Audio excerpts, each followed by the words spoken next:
Looks like it's somebody's birthday today. I wonder how I figured that out.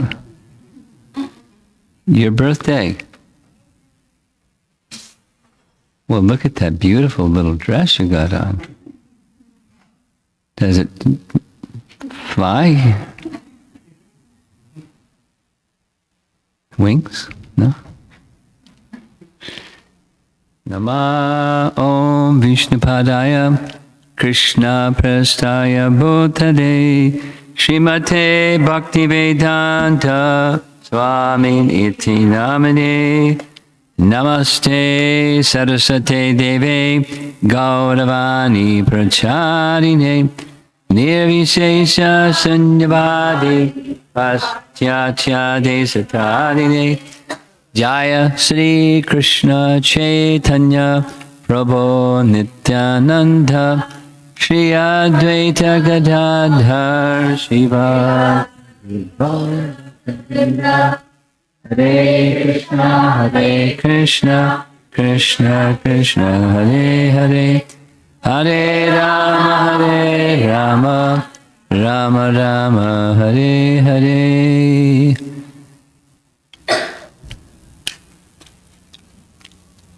From yesterday evening, where we began the prayers of Hanuman to Lord Ramachandra,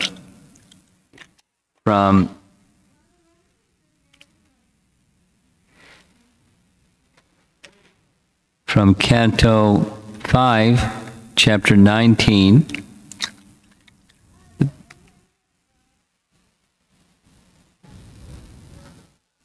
the prayers of the residents of Jambudvip, that's the title of that chapter 19. Hanuman, who resides in one portion of Jambudvip, a place called Kimpurusha, he with other devotees are continuously engaged in chanting the glories of the Lord.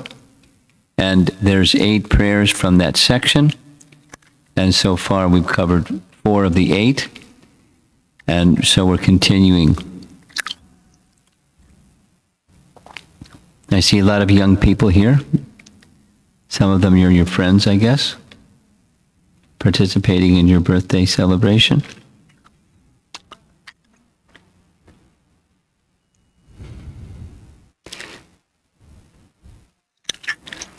Last time I attended a program that had as many young people as we have here today, I found out that they didn't know so much about Ram's pastimes.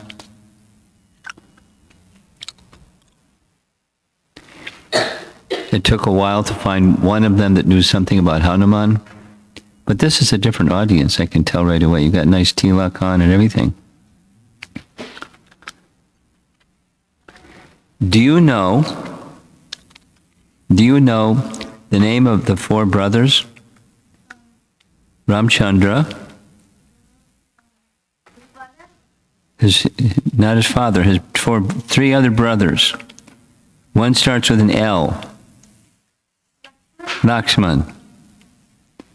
And then another one starts with a B, Bharata.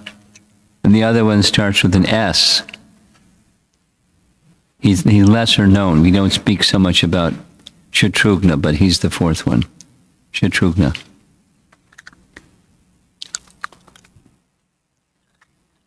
Just like in this painting, in the background, that's Lakshman, because Lakshman went with Sita and Ram together into the Dandak forest.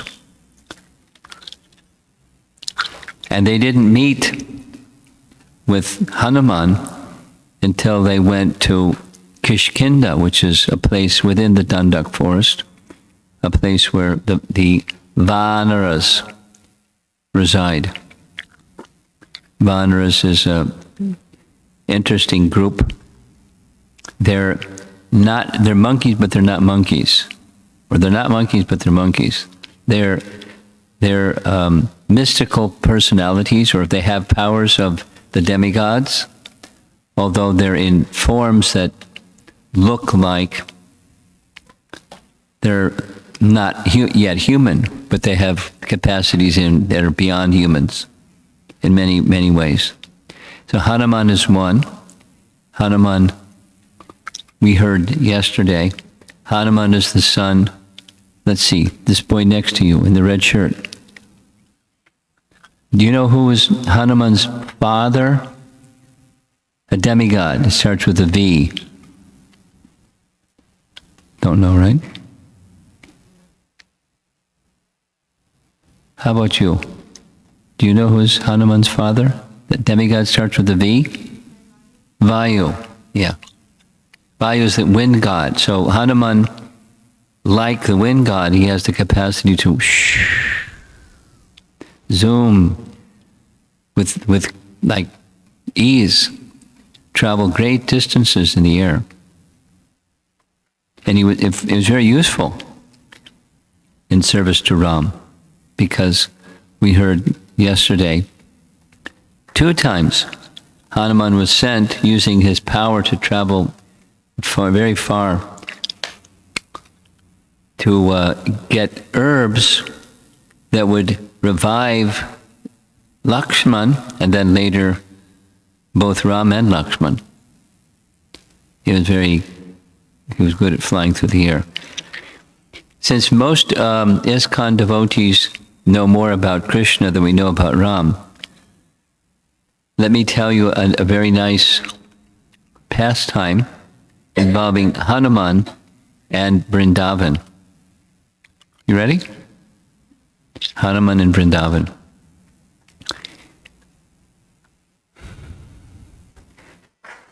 When it came time for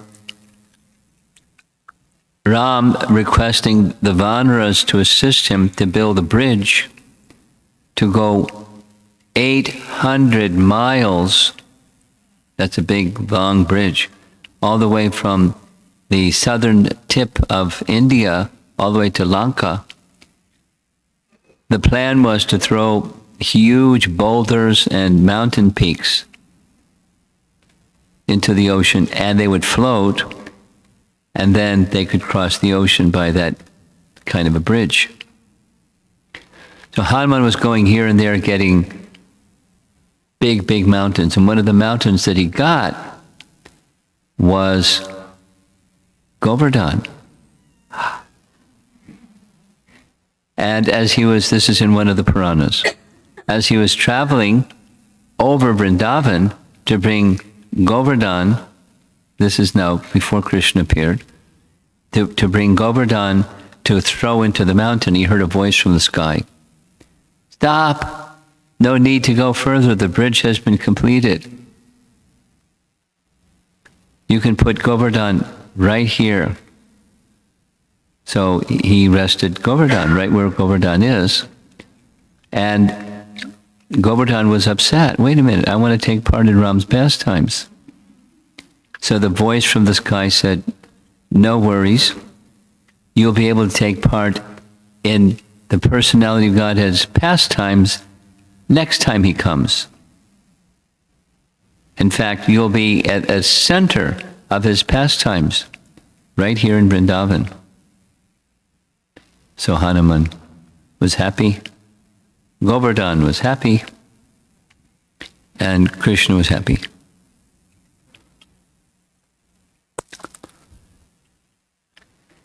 So we're moving on to number 5 of the 8 prayers. Here's the translation. It was ordained that Ravana, the chief of the Rakshasas, could not be killed by anyone but a man. And for this reason, Lord Ramachandra, the Supreme Personality of Godhead, appeared in the form of a human being. Lord Ramachandra's mission, however, was not only to kill Ravana, but also to teach mortal beings that material happiness centered around sex life or centered around one's wife is the cause of many miseries. He is the self-sufficient Supreme Personality of Godhead, and nothing is lamentable for him. Therefore, why else could he be subjected to tribulations by the kidnapping of Mother Sita?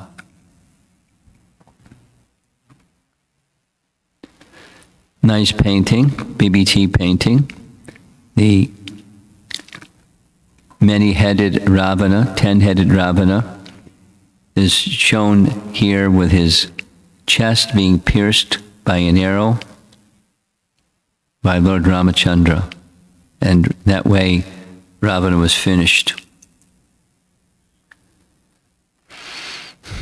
Now, here's Hanuman, who, he is really an authority on Ram and Ram's Leela. And so his authority is now indicating that his purpose in appearing in a human form was because that was the ordainment that he could be killed only by a human. So he was killed by Ram as a human being, as if a human being, as opposed to a devata or some other form, because the Lord can appear in multiple forms. But the indication of Hanuman is there was another purpose, an important purpose, that Ram wanted to show. And it's very clear, and I'll tell a little Prabhupada story to illustrate.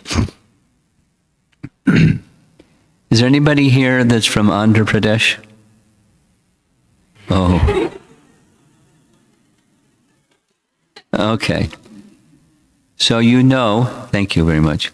So that during Prabhupada's time, there was no temple in Hyderabad, but then a Pula Reddy donated the land for a temple in Hyderabad.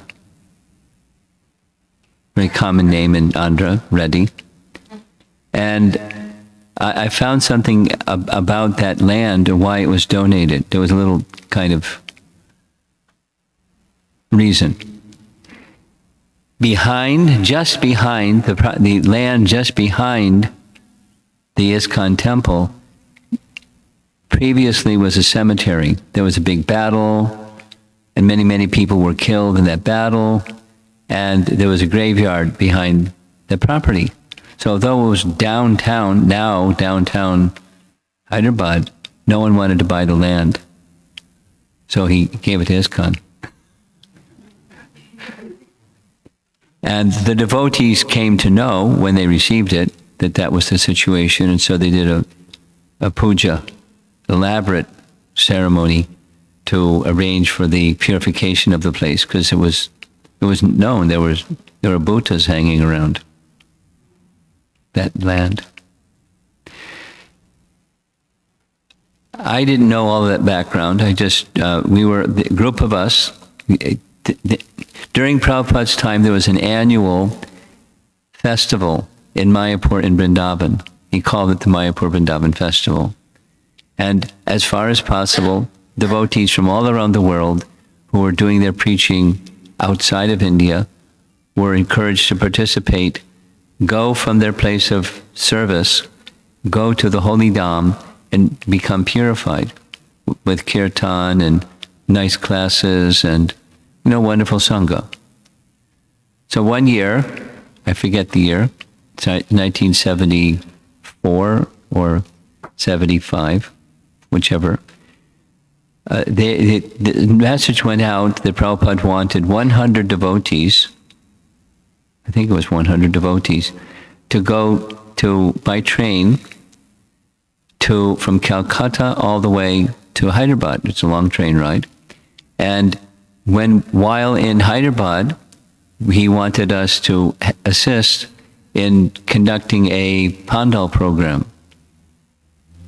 So somehow I got selected. So we're on the train going all the way from Calcutta to Hyderabad.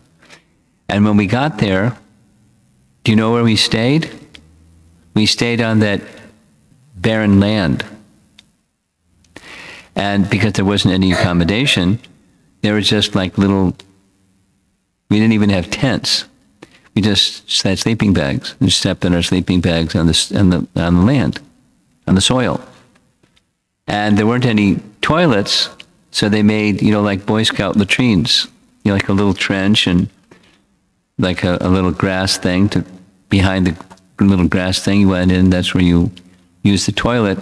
And they didn't have any showers, they had pumps, hand pumps.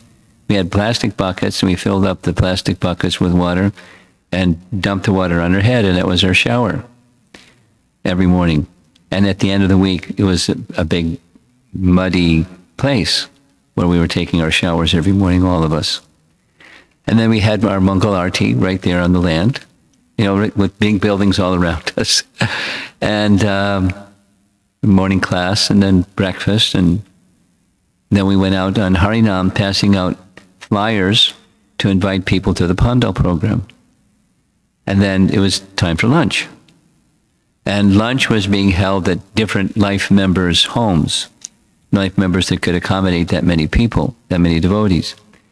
So one day, we were at the host was Pula Reddy. So he was a little further from the city, so we took a while to get to the place for lunch.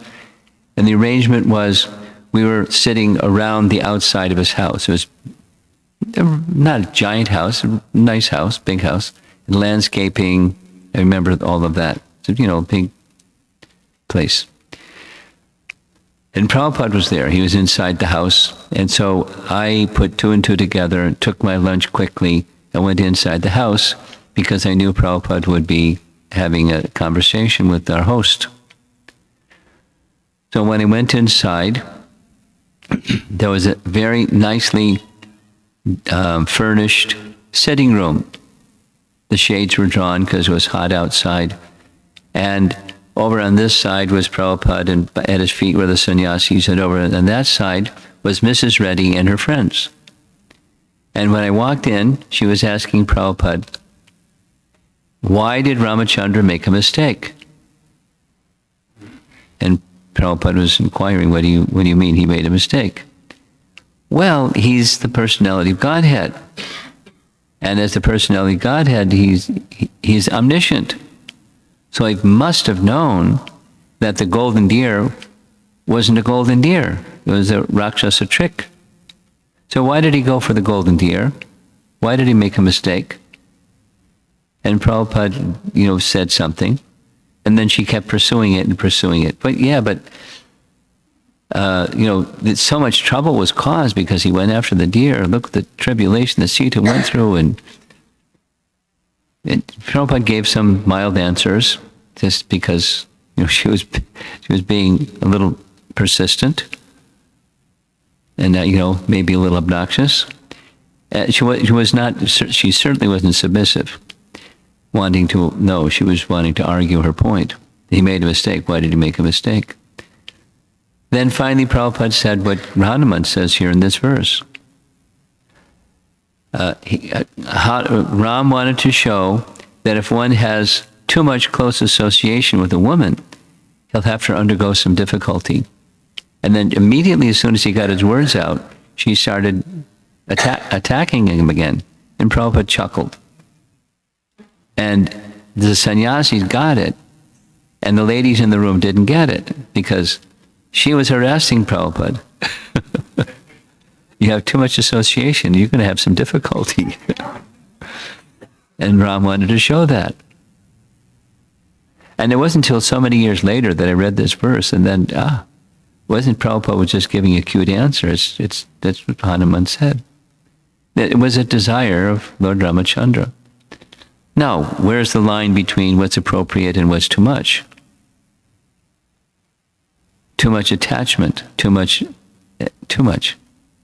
So when there's, for us, when the affinity for the personality of Godhead subsides, and in its place comes affinity for the temporary. That's too much. Or we were having some nice discussion, I think it was yesterday evening, maybe it was this morning, about is it possible, the answer is yes, is it possible to have relationships with others, family members or others than family members, where it's a transcendental relationship, a transcendental attachment, a transcendental affection? And the answer is yes. And the method where it becomes transcendental is where Super Soul, who's the via media for everyone, when he's at the center. And then all relationships become elevated to transcendental. That is, not just seeing soul to soul, but the via media of the Supreme Soul. And when the via media of the Supreme Soul then is there, then consciousness of the Supreme is at the center, and then the relationships of family members and others becomes a soul-to-soul relationship. And it's described directly or indirectly in Kunti's prayers, and then directly by Srila Prabhupada in his purports. So if you want to understand more about that principle, you can read Kunti's prayers, read them carefully, read them slowly and carefully, and you'll understand that's how to transcendentalize relationships. And when those are transcendentalized, then it's not too much. But at least the Leela that Ram wanted to teach us is too much, and one is going to have difficulty. Tribulations. Therefore, why else could he be subjected to the tribulations, by the kidnapping of Mother Sita? Here's another nice painting of Ram firing his arrow at Ravana. The invincible Ravana was killed. Another nice BBT painting. It's showing fire in the background and so many gruesome things in the painting. But Ravan was destroyed. The next text, number 6. Since Lord Ramachandra is the Supreme Personality of Godhead, Vasudeva, he is not attached to anything in this material world. He is the most beloved Super Soul of all self-realized souls, and he is their very intimate friend. He is full of all opulences. Listen, therefore he could not possibly have suffered because of separation from his wife, nor could he have given up his wife and Lakshmana, the younger brother. To give up either would have been absolutely impossible. So some of you are familiar with Ramayana to know that it wasn't just Sita was banished, but he also had to do the same with Lakshmana. Some of you know that story. It comes at the very close of Valmiki Ramayana, where this mystic personality comes and extracts a pledge from Ram that they could speak privately, and if anybody came to interrupt, that Ram would kill them. So he described it was time for him to depart, and then Lakshman had to come to interfere with that conversation that was not supposed to be interfered with, because there was some protection, some complication, and Lakshman had to. So he came. Ram let him in. This personality, this mystical personality, informed you have to keep your word. You said you would kill Lakshman. You would kill somebody who interrupted. Now Ram's got to kill Lakshman to keep his word. He can't do that.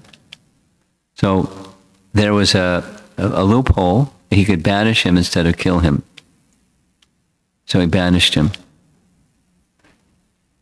And, Lakshman was ready for it because he wants to see that the word of his beloved brother, Ramchandra, would be held up. So he left. And Ram couldn't bear his separation. And so Ram left. Pastimes were over. His mind changed and he immediately left Ayodhya, and all the citizens followed him because they understood his mood, and he went back to the spiritual world. So Hanuman is telling us there is no possibility that he could suffer because of separation. The next prayer is going to say something even stronger. Now, there was this situation where he was separated from Sita twice. And the first one, just go through it very quickly, because we like to hear Ram's pastimes, especially knowing that tomorrow is Ram's appearance day. There's a very nice prayer, stotra, celebrated stotra, where Ram Paduka stotra, very celebrated set of prayers, that in the very beginning, it says in this stotra that there were the Ramayana in its fullness is 1 billion verses, which is true. The original Ramayana, we mentioned this the other day, the original Ramayana is 1 billion, with a B, verses. And that 1 billion verses was given to Brahma by Lord Hayagriva. And then Brahma taught 1 billion verses of Ramayana, called Mula Ramayana, to Narada. Narada gave a synopsis of Ramayana to Valmiki in 74 verses. And Valmiki began composing and ended up with 24,000 verses of the 1 billion verses. But when Brahma came and instructed him, it is I,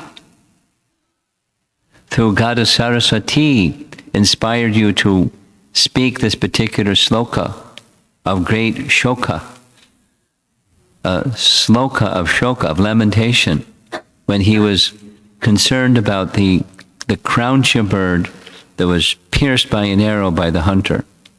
So he cursed the hunter. And it was in a certain meter, Anushtup meter, celebrated meter. And Brahma said, you'll compose, it was I who inspired you to speak that verse. And I will make the arrangement so that you will realize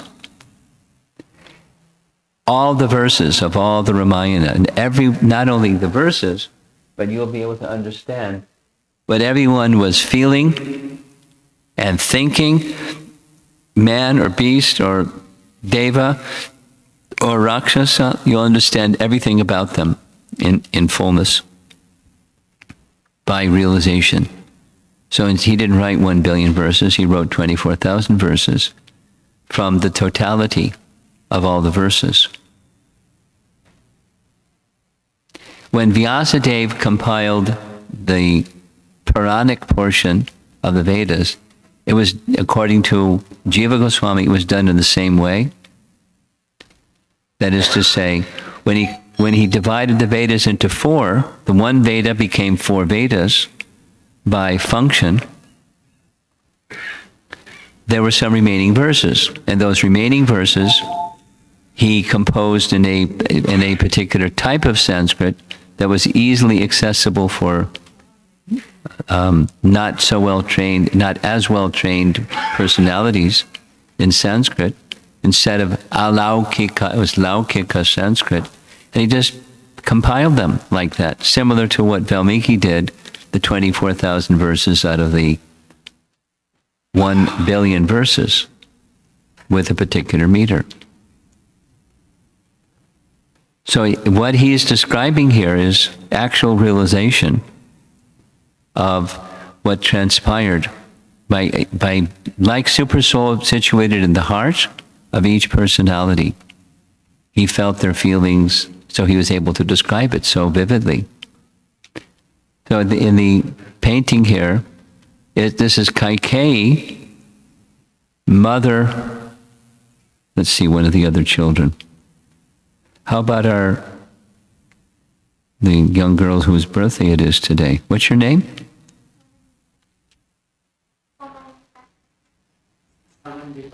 Tamandita. Taman? Okay. Bodhabhava Samvita. Amvita. Okay. Now I forgot the question I was going to ask you. Yeah. Of the four brothers, Kaikeyi was the mother of one of the four brothers. Who was Kaikeyi's son? Bharata. Very good. Very good. Very good. Manthara was given, along with Kaikeyi's marriage to Dasarath, she was given as a maid servant. She had, even before marriage to Dasarath, Kaikeyi was assisting. She was very attached to Kaikeyi. And she knew Kaikeyi inside and out. And when Manthara saw the festivities that were being arranged for the coronation of Ram, and she said everyone was happy except Manthara, and Manthara saw very bad things were about to happen because Bharata at that time was not in Ayodhya.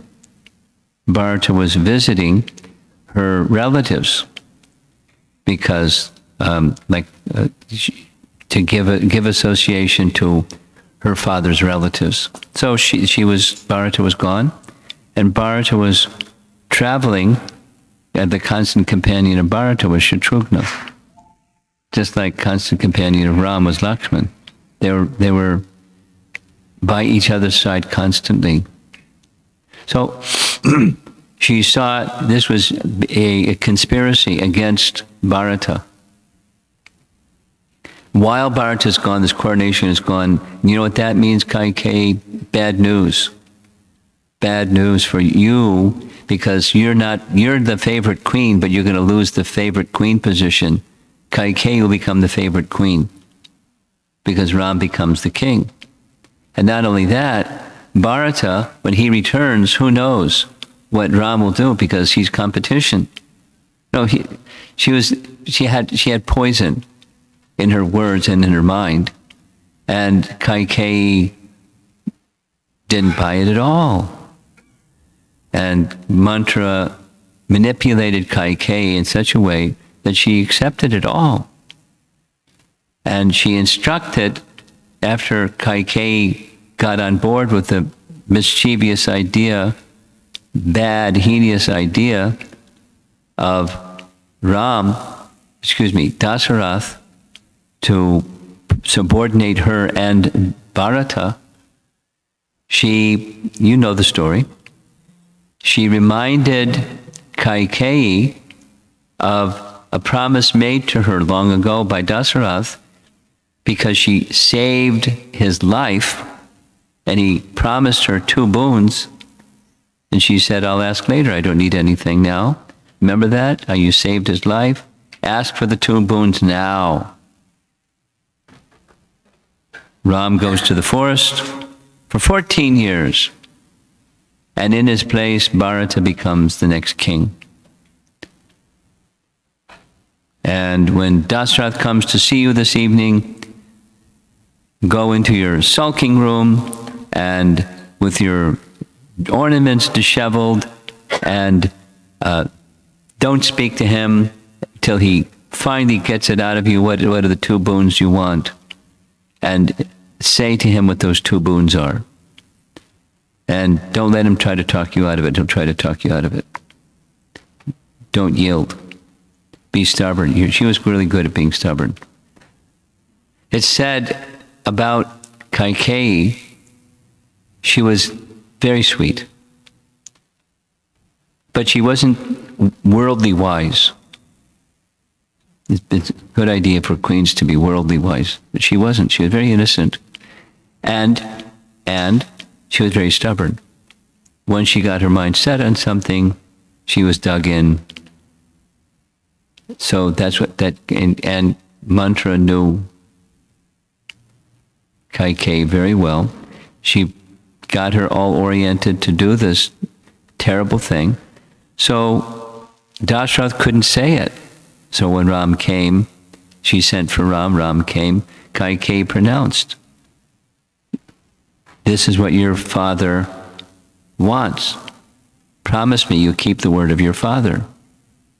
Well, of course I'll keep the word of my father. What does he want? Why didn't he speak? Oh, he's afraid that you won't follow what he said. So, go to the forest for 14 years. And tomorrow, Bharata, instead of you, Bharata will become the king. But not tomorrow, because he was at a distant place. One version of Ramayana says that Ram's reply was, "Dear mother, is that all? I'll leave tomorrow. I'll leave this morning." Because it was the morning of his coronation. "I'll leave this very morning." She was expecting him to resist. But, that's a human thing to do. But he didn't. Of course, it's part of his Leela that he would be going to the forest for 14 years so he could do a couple of services. Okay, let's do the services part. So, amongst our young people here, does anybody know the verse where Krishna says there are 3 reasons why he appears from age to age? Yuge, yuge. You're not a young person. Do you know the verse? Yeah.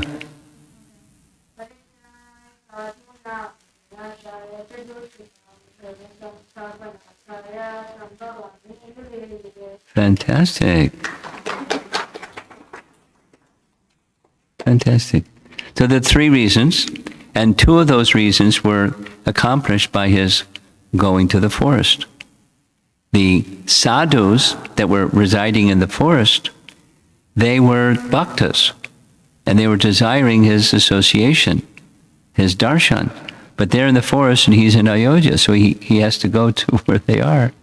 So he went to where they are to give his association to the sadhus. Some of you like reading Krishna book. And some of you who like reading Krishna book will know that amongst the gopis, there's 2 categories of gopis. And there's subcategories of those categories. There's Nityasiddha gopis, the eternally perfect associates of Krishna, who appeared along with Krishna to assist him in his pastimes or enjoy with him in his pastimes. And the second category of those who had become perfected and were being apprenticed or trained by the Nityasiddha gopis to learn how to serve Krishna nicely. And amongst that subgroup of the perfected souls were this group called the Rishi Chari Gopis. Rishi Chari Gopis were some of those rishis who resided in the Dandak forest, and they were on another platform of Krishna consciousness, and they desired to somehow become situated with Lord Ramachandra in a conjugal relation. So Ramchandra indicated, in this life I have only one wife, Ekapatni Vrata. But in my next appearance you can come and join me in my pastimes. So one of the groups of perfected souls who are being trained by the eternal perfected souls, the eternal perfected Gopis, Nitya Siddha Gopis, were the Rishicari Gopis. So he went to the forest to give his association to the saintly devotees there, and other devotees besides them. And then the other was Vinashaya Chaduskritam. Duskriti means bad, the wicked, the bad souls. So he Duskriti, Vinashaya Chaduskritam. He admonished, or he defeated, reduced the influence of, or in the case of the Rakshasas, he killed them and delivered them from their sinful condition by killing them. So those two functions in his appearance were fulfilled by this go to the forest for 14 years pledge that Dasarath was very reluctant to pronounce. When Ram came, he was reluctant to say it. So Kaikeyi said it instead. And arrangements were made that very day. Ram went to the forest that very day. And Sumantra was to take him to the forest. We're going to hear something tomorrow evening. No, not tomorrow evening, tomorrow for the Sunday program. We're going to hear something about Sumantra and his words. But Sumantra, that's the person who's driving the chariot. And we see Lakshman and Sita and Ram on the chariot, and various personalities in Ayodhya, very distressed that Ram was leaving Ayodhya instead of becoming the king. And he's dressed in attire suited for the forest life. And it doesn't show dressed in tree bark, but he's heading for the forest, the Dandak forest. Now, how did the Dandak forest get its name? Does anybody here know? I can tell you the answer, but I just want to see if you know?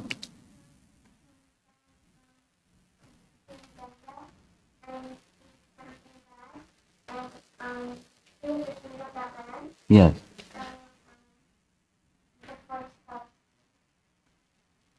And then what happened? You can't remember the rest?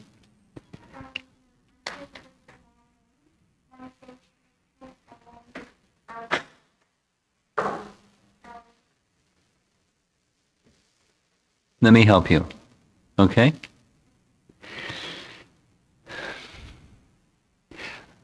Long, long ago, Ayodhya was built by Manu, Vaivasvata Manu. Vaivasvata Manu. That's long ago. And he gave that kingdom to his son Ikshvaku to rule. It's in this way that the Sun dynasty, the Surya dynasty, came to earth by Ikshvaku, who was the son of Vaivasvata Manu, who was the son of the sun god, Vivaswan. So Ikshvaku ruled in Ayodhya, and he had 100 sons. And one of those 100 sons, it was told by the astrologers at the time of his birth that he'd be bad, and he would have to be punished. So he gave him the name Danda. Danda means rod, because he had to be punished, because he would do bad stuff. So Ikshvaku gave him the place to rule this forest that later became Dandak. So he went to the forest, and he was, in one sense, he was good. He built like this big capital, and things were kind of going on pretty well. Except he had to do something bad, because that's the kind of person he was. So the bad thing that he did was he physically violated the daughter of a great rishi. And the great rishi, when he came to know that Dandak had done this, he told the members of his ashram, you have to leave here at once, because within a certain number of days, the whole place is going to be devastated because of this offense made by Danda. The whole place became wilderness. And so it then became, and sure enough, that's what happened. So from that time, the Dandak forest was kind of wild. And sages stayed there, but it was also a place where Ravana sent some soldiers to help give protection from persons who may want to go to Lanka, like an outpost place, right in the forest of the Dandak forest. And it was given a name, Janastan. So they didn't get there to Janastan right away. They were just going into the forest. And Sita was very happy being in the forest. She said to Ram, I've always liked it so much in the garden. The best place in Ayodhya was the royal garden. And now here we are within nature, and she was very happy with all the flowers and all the wildlife and the scenes of nature. She was very happy and just there with peaceful situation with Ram and Lakshman always by their side to take care of all necessities. Until 12 and a half years later, of the 14 years, they were recommended to go to a certain place known as Panchavati, recommended by one sage, that you spend your final time at this hermitage. And there's Sita pointing to the golden deer. And when Sita points to the golden deer, she's describing to Ram how much she would like to have that golden deer. And you see Lakshman with his hand on his chin saying, wait a minute, no one's seen a deer like that before. That's not a deer. That's a Rakshasa trick. In fact, it's probably Maricha, because Maricha already had this reputation of being able to change his shape into a deer. And then when he would roam in the forest with the sages, they would think, oh, look at this cute deer. And then when they were least suspecting, he would jump on them and eat them. He wasn't a nice person. He was a Rakshasa. So he spoke strongly against it. And when he spoke strongly against it, how did Sita respond? She just ignored him. He's wanting to do what's best, but she just ignored him. That's not a cultured thing to do. Instead, she said, and even if you can't catch him, you can kill him. And if you kill him, then we can skin the deer, and then we can sit on the deer, and we go back to Ayodhya. Wouldn't that be nice? And that's not Sita. She was speaking like an enjoyer of some worldly thing. That's not Sita. So it was inspired, her speaking that way was inspired, according to the commentators on Ramayana, it was inspired to teach a lesson, to try to be the enjoyer of something apart from Ram's enjoyment or the Supreme Lord's enjoyment. That's Maya. And one who's in Maya is captured by illusion. So the illusion capturing personality was Ravana. And it's not in Valmiki Ramayana, but if you look closely around the cottage, look at the ground around the cottage, and there you see that white circle, Lakshman Rekha. When Sita insisted that Lakshman follow that voice that was clearly, at least sounded like Ram's voice, asking for help from Sita and Lakshman. That was the plan. Ravana came, disguised like a Brahmana. And after some time, he started speaking in such blunt terms that Sita was really put off. Like, you're dressed like a Brahmana, but you're speaking like a a bad person. And she refused to submit to him. And when she refused to submit to him, he changed his shape back to Ravana and grabbed Sita, placed Sita on top of his chariot. It could fly in the air with horses, with donkeys. And there's Jatayu. Look how big Jatayu is. He's got his claws in the back of one of those animals and lifting him in the air and fighting with Ravan, the 10-headed Ravana, who's being mauled by the claws of Jatayu. And finally, he chops the wings of Jatayu, and Jatayu falls to the ground.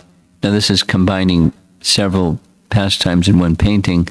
There we see Sita tossing some of her ornaments off the side of the chariot, but that didn't happen till later, not at the same time of Jatayu being chopped by Ravana. Later, searching for Sita, they find Jatayu. They ask Jatayu what happened. He describes what happened. He describes the direction in which Ravana went, the southerly direction. And Jatayu, Ram says, I didn't get the chance to perform the funeral for my father, but now I have the chance to perform your funeral, as his soul departed his body. And the funeral ceremony was performed. And they continued on searching for Sita, who meanwhile was in the clutches of Ravana, tormenting her again and again and again, threatening her in so many harsh ways. And at some point when Sita speaks back to Ravana in such strong tones that Ravana was ready to kill her, but it took Mandodari to stop him. Now, this is kind of fast forward because you look in the tree and there you see Hanuman. This is, so long time after she reached Lanka.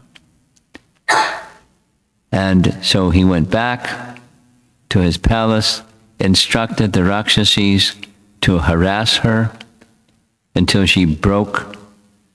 Again, you see there's Hanuman in the little monkey form up in the tree.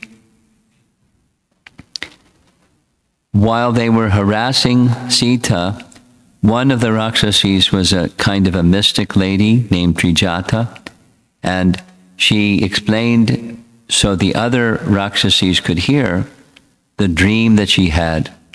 And the dream she had, she saw Ram had come to rescue Sita. And she gives a very detailed description of her dream, and everyone accepted it was true because they knew her as a mystic. She saw him mounted upon a celestial chariot drawn by 1,000 horses and coursing through the air. And Sita was by his side, and both wore white robes with white garlands and were ablaze with splendor. And then in the same dream she saw Ravana. Ravana was robed in black with a red garland situated on a chariot drawn by asses. And so Trijata warned the Rakshasis, don't mess with Sita. You're in big trouble. So they stopped because they had regard for Trijata. Later, another situation arose where the wife of Vibhishan came.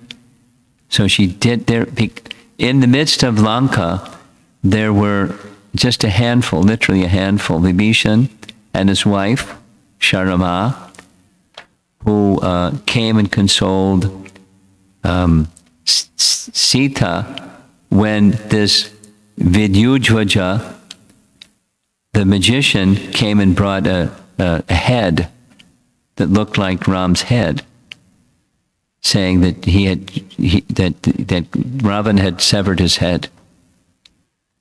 A magician was approached by Ravana when Ram reached Lanka, and had the magician make a head and that looked like his head, and a sword that looked like his sword. Ravan carried the sword, showed Sita his sword, and the magician showed her head, his head. And Sita was destroyed. Immediately Ravan had to leave because his soldiers, generals were requiring his presence. Rama came and informed Sita, it's not like that. Not like that at all. And she volunteered, I'll take you to the place where the soldiers are. I have this mystic power, I can do that. I can show you Ram, he's okay. And Sita said, instead of that, just go back to the palace and find out what's Ravana's plan. Let me know what Ravana's plan is. So Rama had privileges. She went and she heard what Ravana's plan was. So there were just so Vibhishan, her husband, and his 4 ministers were actually good in the midst of this terrible place, Lanka. Now, because this is Hanuman's prayers, we have that wonderful story of Hanuman seeing Sita in this forlorn condition, thinking very carefully how to pass on the message of Ram to her, and he did it so discreetly.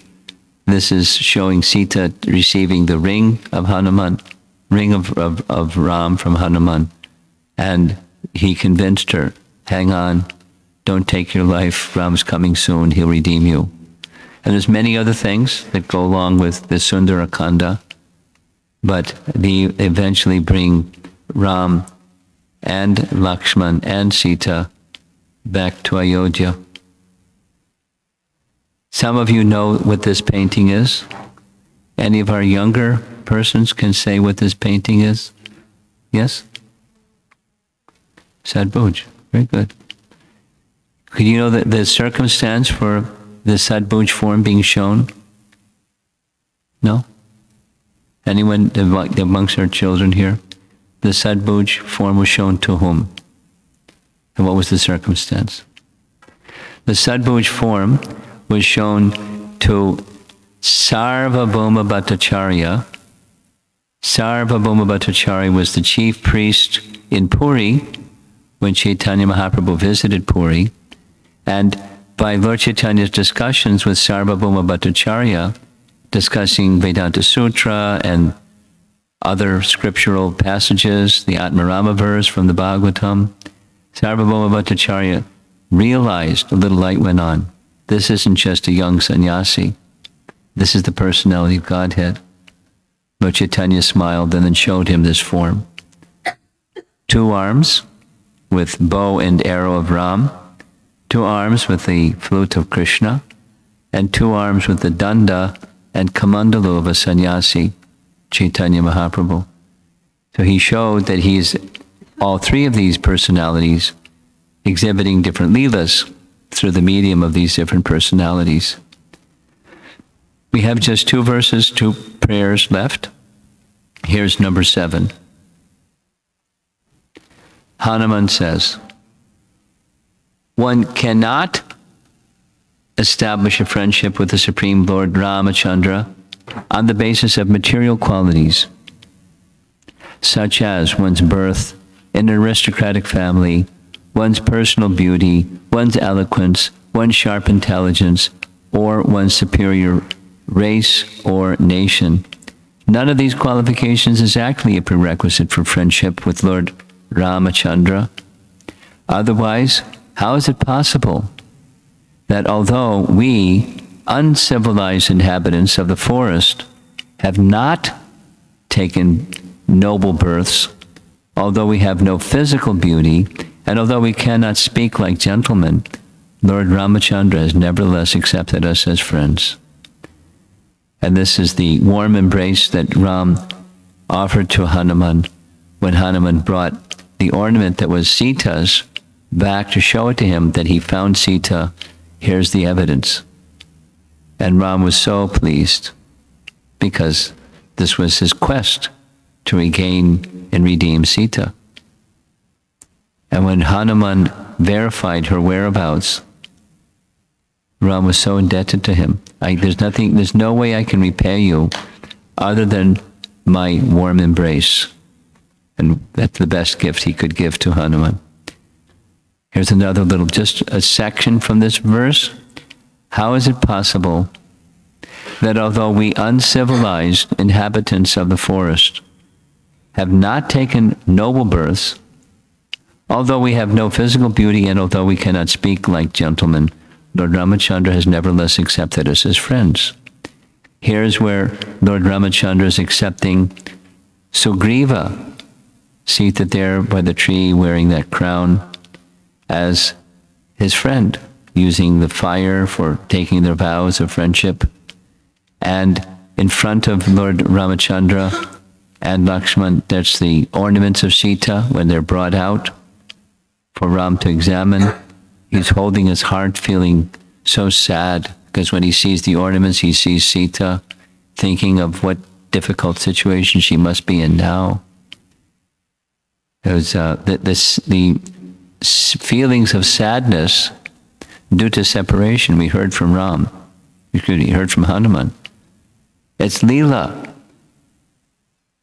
What does that mean? It's sadness that's Leela.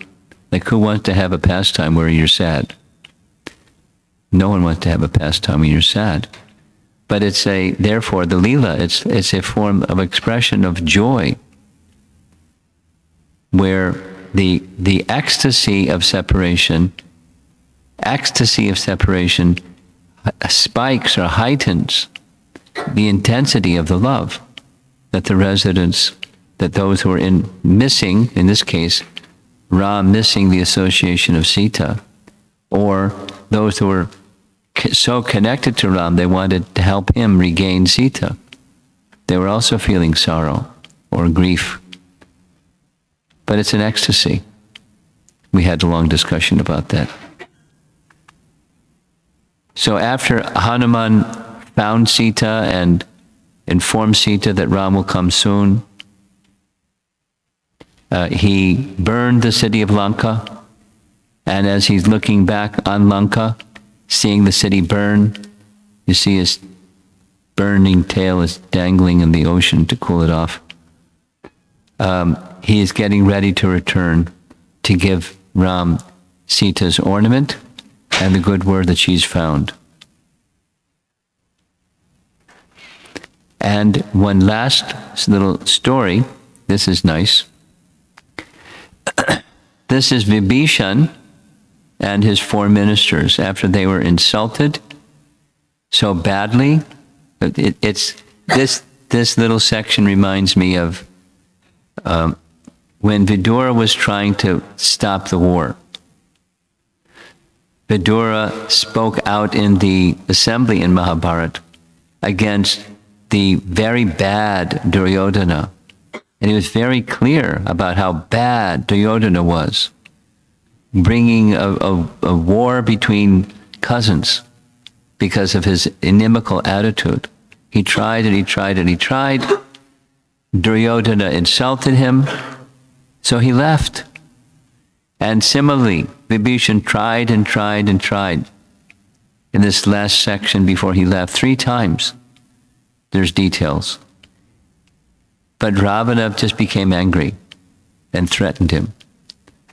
And he realized, there's no service for me here. He stayed because there was some service. But there's no service here. So he left. And when he left, these 4 ministers came with him. And when he approached, he wanted Ram's shelter. And when he approached for Ram's shelter, the Vanaras were not so sure that should Ram give him shelter or not. So there was this long discussion back and forth. The ministers and generals in his army were discussing what should we do with Vibhishan. And Ram pronounced this very important verse. The essence verse of the entire Ramayana is this verse, where Ram says, if one takes shelter of me even once, with sincerity, and says, from this day forward I am yours, I will accept them and protect them and free them from fear. It's the same in principle as Krishna's final instruction in Bhagavad Gita. Sarva dharmam parityaja aham tvam sarva papebhyo mokshayashyami ma sucha. You know that verse also, right? Could you say the verse? Oh, no, first you say it, because you said the other verse. Then you can say it. You know the verse? Okay. Sarva dharmam aham tvam. Very good. Okay. Any of the girls know that verse? Sarva dharmam parityaja.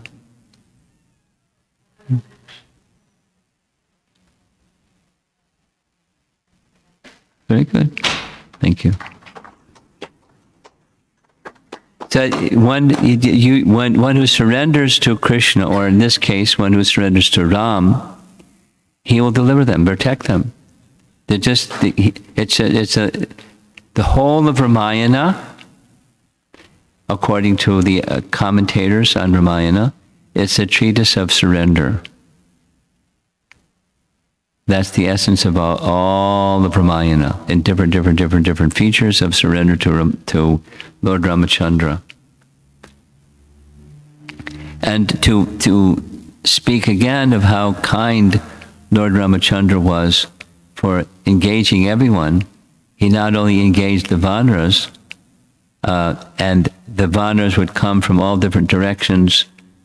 Of course, one version of Ramayana says they were writing the name of Ram, and that's what enabled it to float, whether it was writing the name of Ram or just by mystic power. The celebrated passage is where Hanuman was telling a little squirrel, "Get out of the way. We're busy here building a bridge." And Ram stopped him.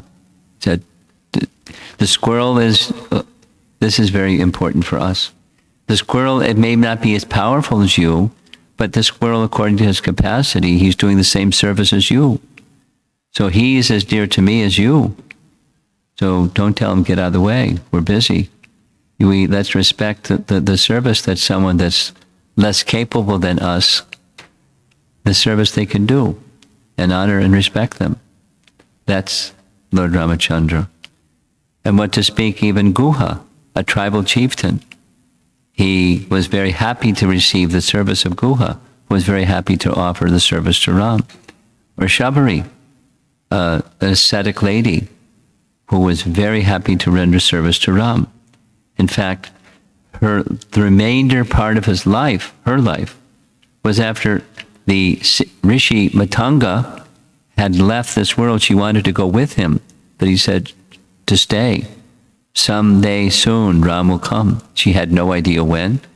So every day she was just engaged in gathering berries and sweeping the place and making it ready, because maybe this day Ram will come. Maybe this day Ram will come. And she was doing her service in that mood every day for a long time.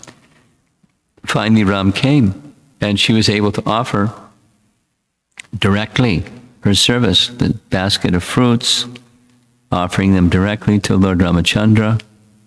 There's many paintings. Shabari is one of my favorite personalities in Ramayana because of her simplicity of devotion. On the upper right, that's Sugriva taking vows of friendship with Ram. In the upper left, that's that Hanuman being embraced by Ram. And down below, of course, is Shabari. And here's the final prayer in this section. Therefore, whether one is a demigod or a demon, a man or a creature other than man, such as a beast or bird, everyone should worship Lord Ramachandra, the Supreme Personality of Godhead, who appears on this earth just like a human being. There is no need of great austerities or penances to worship the Lord, for he accepts even a small service offered by his devotee. Thus he is satisfied, and as soon as he is satisfied, his devotee is successful. Indeed, Lord Sri Ramachandra brought all the devotees of Ayodhya back home, back to Godhead. Well, except for a handful. And one of those handful was Hanuman himself, who stayed behind and remained at Kim Purusha Varsha with some others to engage in the service of glorifying Lord Ramachandra till the end of this universe. And that's a long time. Here's the Pushpaka Vimana. Of course, it was much bigger than that. Traveling back to Ayodhya after Ravan was finished. Here's another nice painting of the Pushpaka Vimana descending in Ayodhya. Everyone's celebrating the return of Lord Ramachandra. There's the three queens seated, and of course Kaushalya is seated on that throne there. There's some Vanaras coming with Ramachandra from Lanka, and the citizens of Ayodhya receiving him very wonderfully. Here's another where there's a giant Hanuman coming down the steps, coming into Ayodhya. And eventually, Ram was anointed as the king. And these principal personalities, the four brothers, are all pictured here. And Hanuman, of course, at his feet. And another nice painting of the coronation scene of Lord Ramachandra. Here's a modern photograph of Ayodhya. And last slide here, here's an explanation given by Vishwanath Chakravarti Thakur, where he's making reference to the Vishnu Dharmottara describes that Lord Ramachandra and his brothers, Lakshman, Bharata, and Shatrughna, are incarnations of Vasudeva, Sankarshan, Pradyumna, and Aniruddha. However, those of you that may be from South India know from Padma Purana, Lord Ramachandra is an incarnation of Narayana, and the other three brothers are Shesha, Chakra, and Shanka. So Vishwanath Chakravarti Thakur gives this resolution. These are simply different days of Brahma, or different millenniums. Sometimes that's translated like that. Kalpa Beda. Kalpa means a day of Brahma. Beda means a different. Beda. Kalpa Beda. Different day of Brahma. On different days of Brahma it's this, and some days of Brahma it's that. And that's how we reconcile distinctions or differences, variations in the story, the telling of the Ram's Leela. Now we should be very careful, as Shukadeva Goswami was very careful to refer only to those authorized versions of Ramayana, because there's some that are not. But there's a nice list. I was circulating a nice list because I did a lot of research on this at one point with help from other learned Vaishnavas, which are the versions that are authorized versions. There's a lot of them. And many of those authorized versions, they're directly referred to in Chaitanya Charitamrita by Srila Prabhupada. And they have different descriptions than found in Valmiki Ramayana. Nonetheless, the Valmiki Ramayana commonly, of course it depends geographically, different places have predominant versions of Ramayana, but Valmiki Ramayana is considered like the gold standard. So I like Valmiki Ramayana. Very celebrated writing.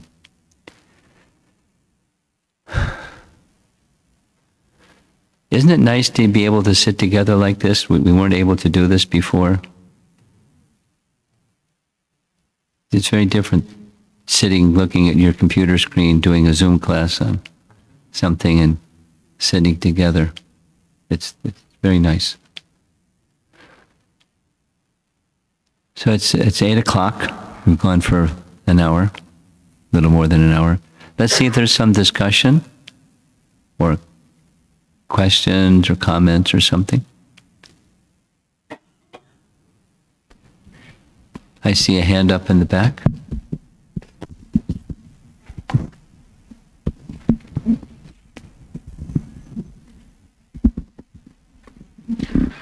Dandavat Pranam Prabhuji. Hare Krishna. The question I have is Vibhishana about bad association, Prabhuji. Vibhishana realized that like own brother Ravana is going in a wrong path. Yes, he did. And he did warn Ravana many times. So, and he realized the bad association and he left Ravana and joined Rama. Yes. So, like a devotee or any person here, like in this real world right now. Yes. How to get rid of bad association? Means like,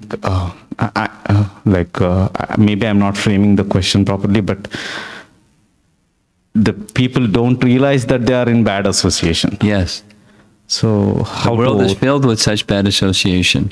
Yes, Prabhuji. Yes, Maharaj. And you know, the kids have it at school, and the adults have it at the workplace. And those of us that ride around in airplanes, they're all over the airplane. And you know, the world in which Srila Prabhupada entered was a world of bad association. So now, what do? Depends on your situation. But you try to be good association, be a good example of the life of a devotee. You try to be both inside and outside a good example. And whenever possible, you take the opportunity to at least, in addition to displaying the behavior and character of a Vaishnava, that's instructive and that's protective. You seek opportunities to give Krishna's message to such people.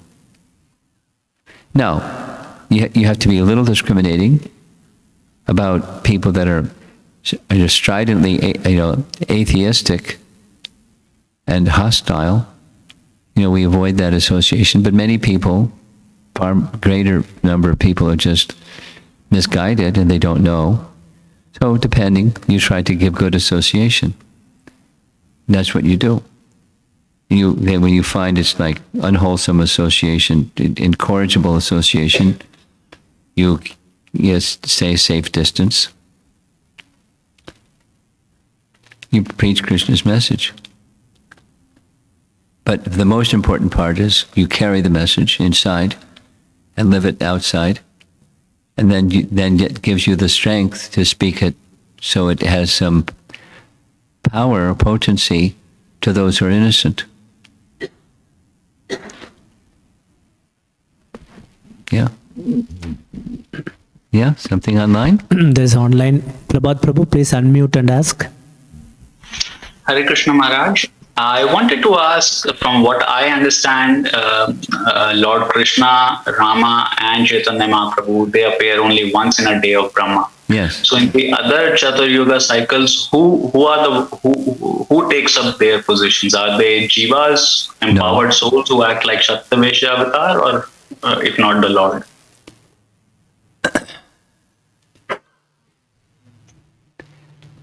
Somebody comes.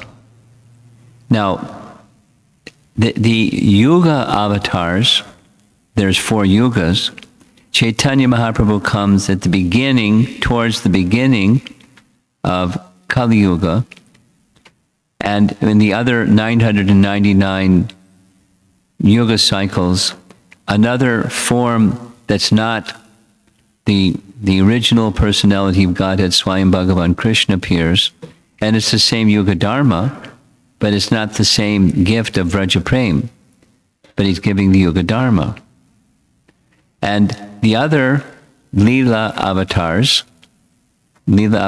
are Ram and Krishna, is not necessarily that they appear in each one of the other 999 Yuga cycles. There's not a lot of information given in response to your question, but that's what I know that's provided in Scripture about the response to your question. Thank you, Maharaj.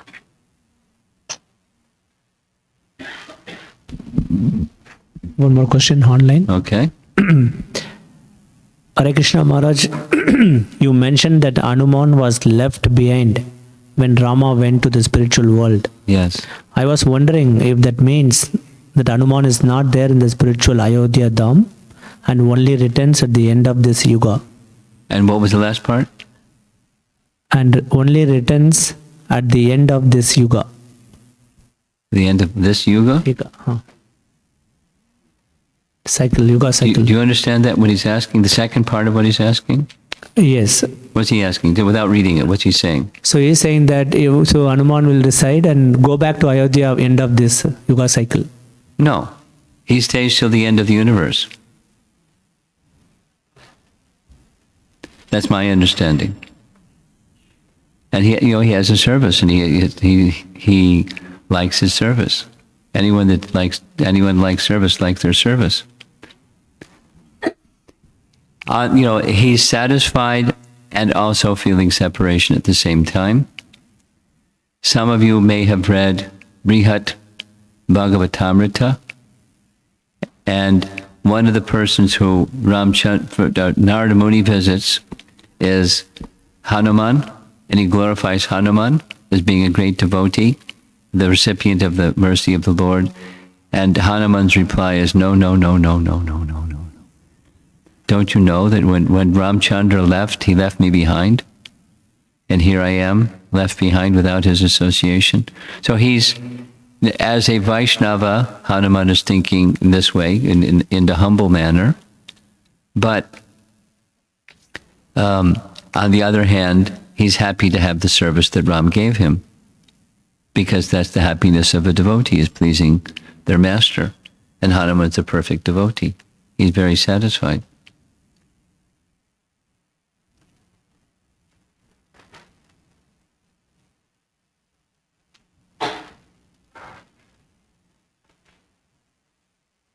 Yeah, I got distracted.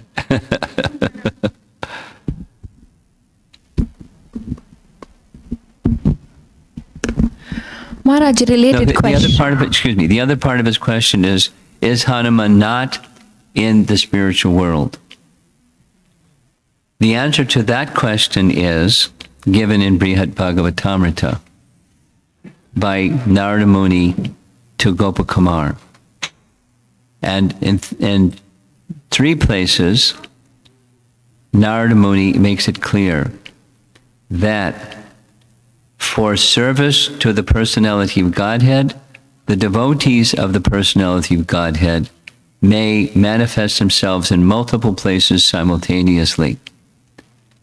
It doesn't give the technology, but it just explains that for the service of the personality of Godhead, the devotees may manifest themselves in multiple places at the same time. Now, it's not like the jiva becomes multiple jivas. It doesn't give the technology, but it's, let's say it one more time. Elevated devotees of the Lord may, by the Lord's own arrangement, may be expanded in multiple places simultaneously. Here's an example. This is an example that's spoken directly by Srila Prabhupada. In Juhu, on a morning walk, when Prabhupada was asked a question by Giriraj Maharaj, listen carefully to the question. Prabhupada, it is said that Krishna appears always in some universe and conducts his activities in that universe, one universe after the next universe after the next universe. In this way, Krishna's pastimes are eternally going on, like the sun is always rising somewhere. So, does this mean that there's multiple Arjunas? Because for each time that Krishna is manifesting, Arjuna is with him, and then there's another universe, then another universe, then another universe, and another universe. Are there multiple Arjunas? And Prabhupada's answer was yes. Now, it's not multiple Arjunas, it's one Arjuna.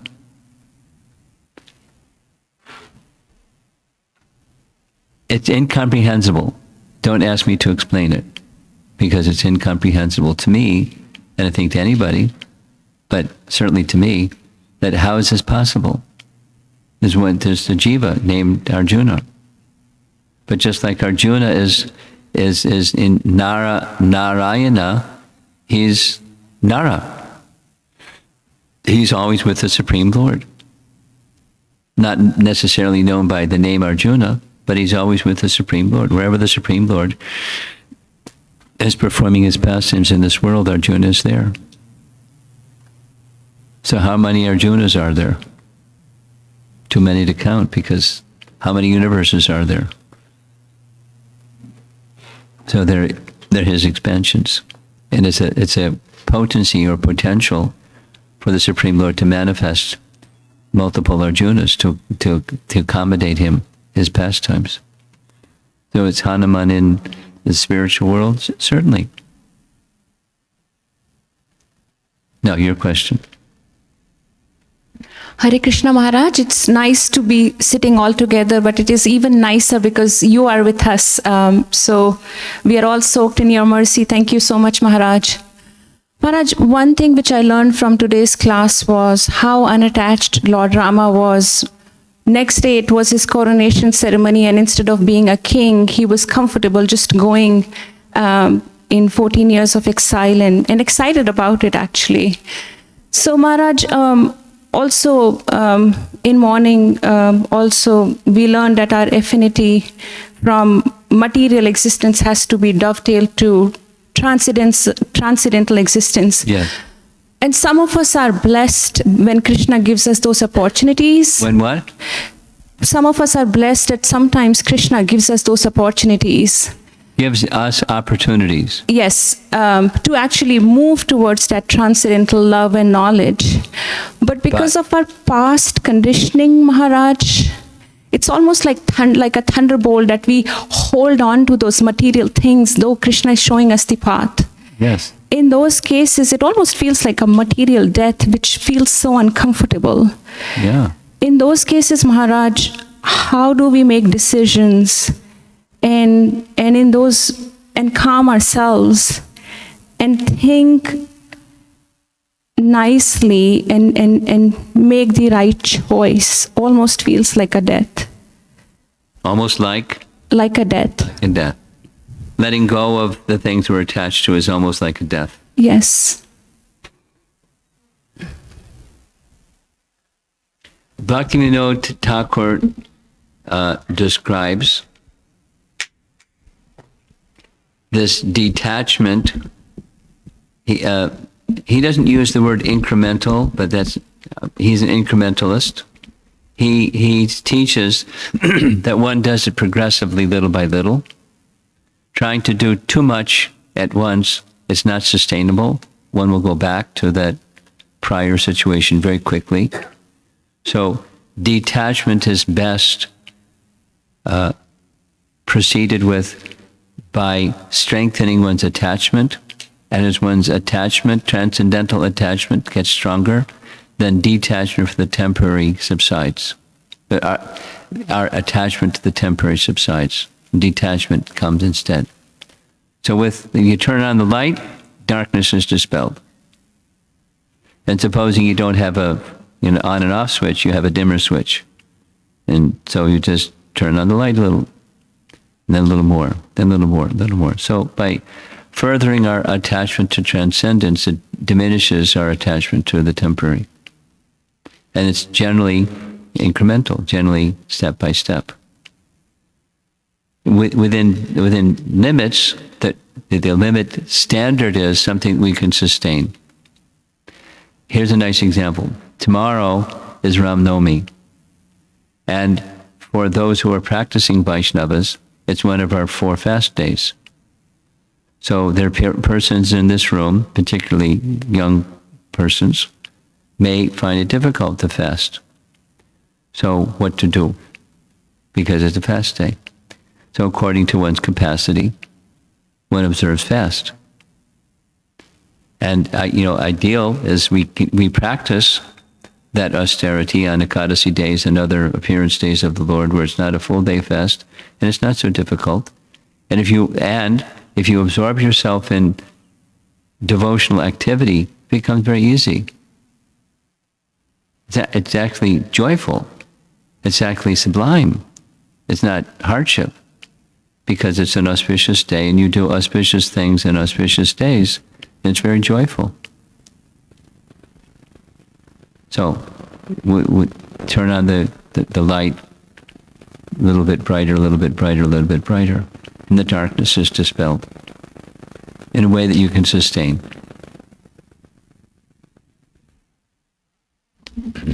Okay. Anything else? So, Guru Maharaj, there are 4 questions online. Gosh. May I? Yeah. We'll do the 4 questions online, then call it close.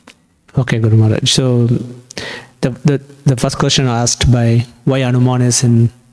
Why what?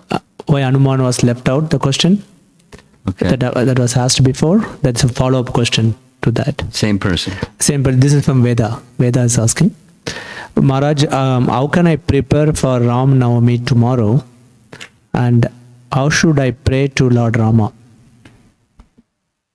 How should I prepare for Ram Navami tomorrow? That you should have been thinking about that all week long, because it's really good when there's something auspicious coming up that you prepare yourself for it internally and externally. So, wait till next Ram Navami and prepare yourself ahead of time. And how you should observe, you just mentioned, you observe according to the standard that you can sustain and fit in that space. When you're not having your prasadam, you're going to read or recite. Just yesterday, I mentioned this set of verses, celebrated set of verses of Ram Paduka Stotras.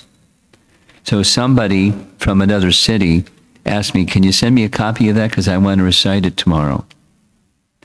So I'll send it to you, and you can forward to others, and that's something you can do if you like stotras.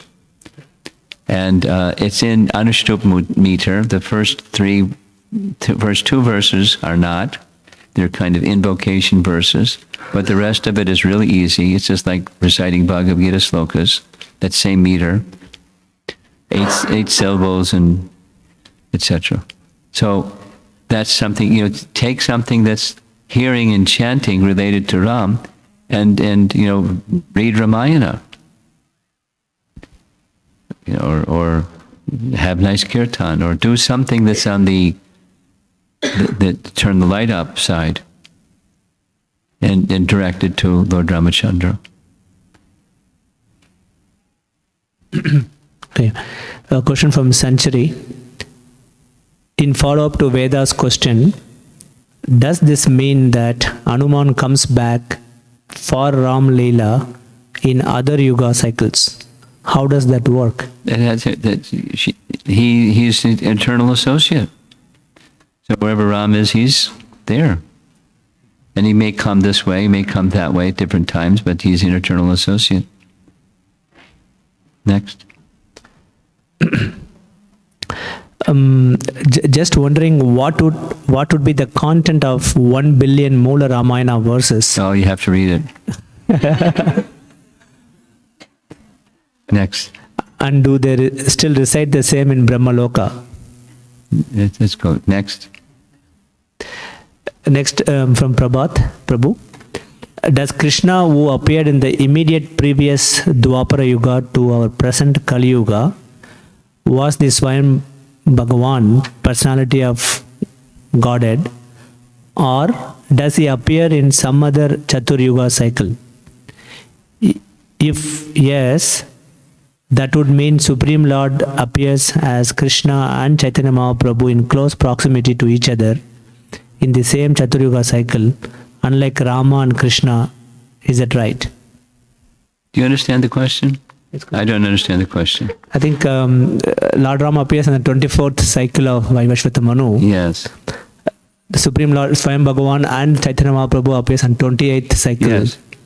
So he is asking why the difference. Why? There's a distance between Ram and Krishna. Why different yugas? Yes. Different yuga cycles? That's how I understood his question. Yeah.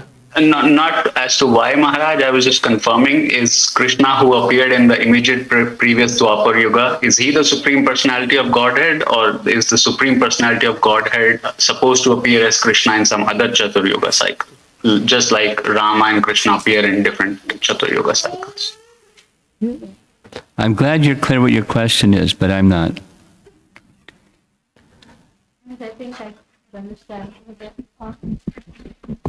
I think Prabhuji is asking, like Lord Rama appeared, 24, right?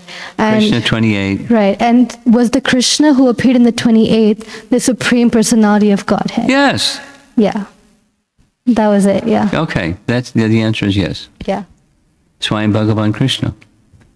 And so was Because Krishna does not always appear in Braja. When Krishna appears in the other 999, it's not Braja Leela. It's only in this Yuga cycle that Krishna appears in Braja. Otherwise, it's Mathura all the way, and then etc. But the Braja Leela are revealed. The Swayam Bhagavan Krishna's Leela in Vrindavan are revealed only once in a day of Brahma. Okay. That's it? Thank you very much. Srila Prabhupada Ki Jai. Prepare yourselves for Ram Naomi with great enthusiasm.